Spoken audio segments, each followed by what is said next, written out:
It was the kind of summer night that just felt wrong. The air conditioning in my room buzzed like a dying insect, and the flickering hallway light outside my door cast shadows that moved just a little too fast, like they knew I was watching. But hey, hotels are supposed to feel impersonal, right?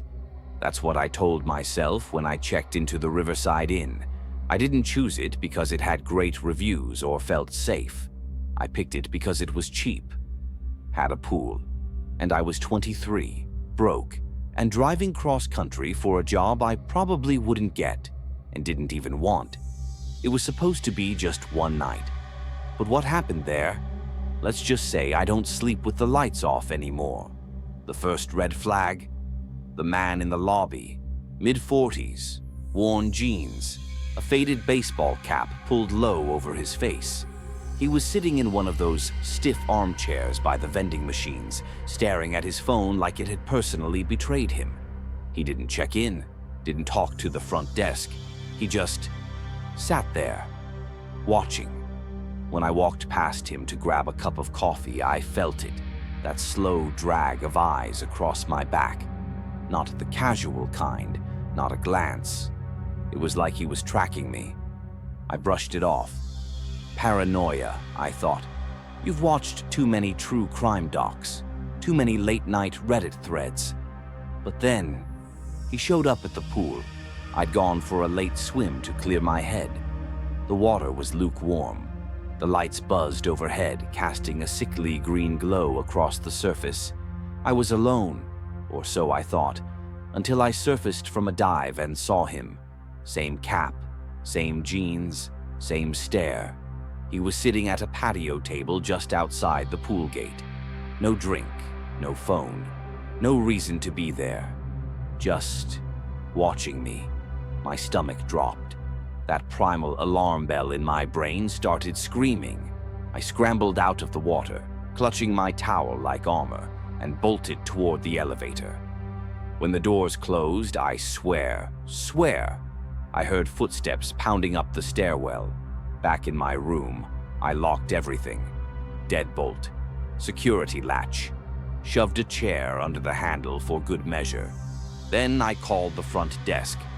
"There's a guy creeping around the pool," I said, voice shaking. The clerk just sighed. "We'll check it out." But I knew they wouldn't. I sat on the edge of the bed, heart racing, waiting for something, anything, to happen. And at 1:13 a.m., it did. 3 soft knocks, then a woman's voice chirped through the door. "Housekeeping." I froze. Housekeeping. At 1 in the morning, I glanced at the door. My "Do Not Disturb" sign was still swinging gently on the handle. "I'm sleeping," I yelled. "Come back tomorrow." Silence. Then, beep. The unmistakable sound of a key card sliding into the lock. My body moved before my brain could. I launched myself at the door, slammed my full weight against it, just as the handle turned. "I'm calling the police," I screamed. For a moment, there was pressure, like someone on the other side was trying to force it open. Then, nothing. Just the echo of retreating footsteps sprinting down the hall. When I finally got the courage to look through the peephole, the hallway was empty.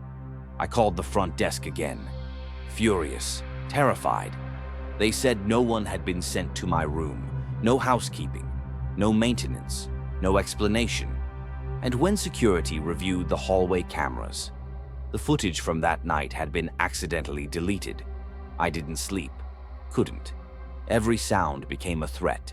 The ice machine, the pipes groaning, the elevator ding. I lay there in the dark, blanket pulled to my chin, eyes locked on the door. By 5 a.m., I'd had enough. I started packing. That's when I found it, tucked under the TV remote, a photo of me, taken through my window, the night before. I was sitting on the bed, phone in hand, oblivious, exposed. On the back, scribbled in jagged red ink, "You shouldn't have answered the door." I ran, didn't care about the free breakfast, didn't even check out. I threw my bag into the back seat, peeled out of the parking lot.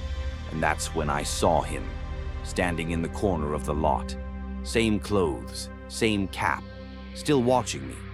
And as I drove away, tires screeching against the asphalt, he lifted a hand and waved.